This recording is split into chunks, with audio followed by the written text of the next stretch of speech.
You mentioned that you spoke with the mother of one of the victims. How did she feel about you writing this book?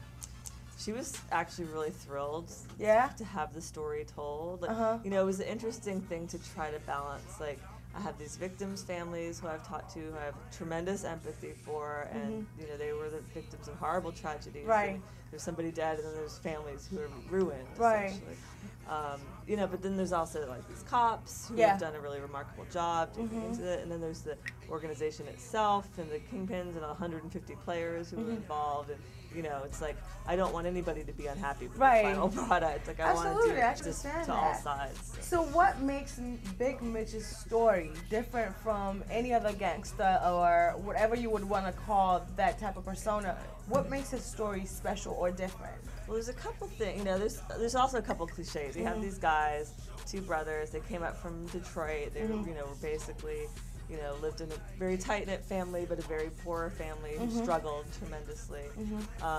So, you know, they had this rise to power, like literally from going to selling like bags of crack on the corner to somehow managing to get high enough in the game to be introduced to a Mexican source, or you know, source who could get a direct line of cocaine from Mexico. Wow. We're talking vast quantities of cocaine.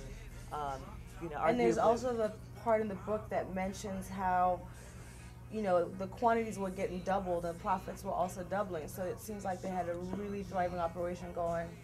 They had a huge operation, like moving lots and lots of bricks of cocaine. They were not.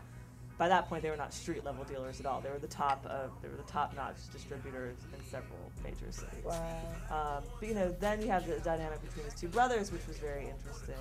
Meech being a very flashy brother who's out in the clubs, and he creates this record label called BMF Entertainment and Promotion Company.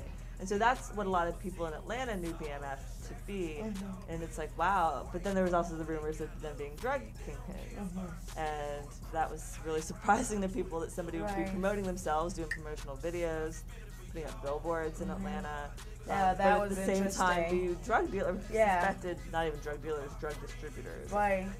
You know, that was puzzling, because I think that was really interesting. And there's, it's probably part of their mystique as well in Atlanta. I think that was definitely part of it.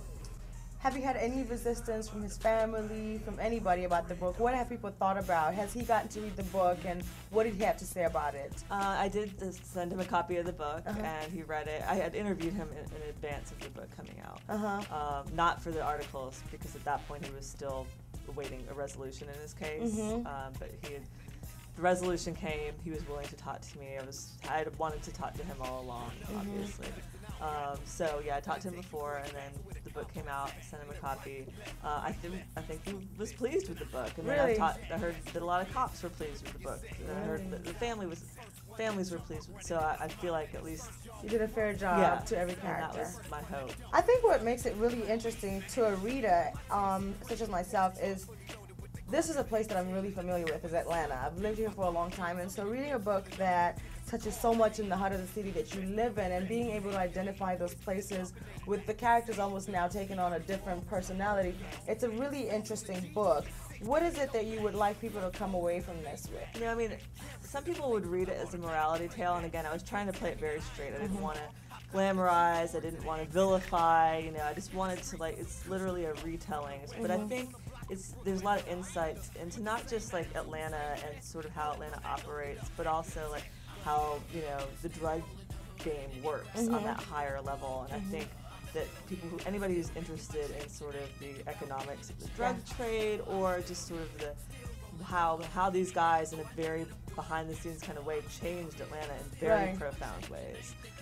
So I think that's kind of what I hope people will read into it, is like the tremendous amount of influence they wielded in the national drug game, but also in the city. I definitely agree. I mean, it's definitely a good read. It was easy to read from page to page. I haven't got to quite the end, but so far so good. I think I have one chapter left. Right now we're awaiting sentencing. So,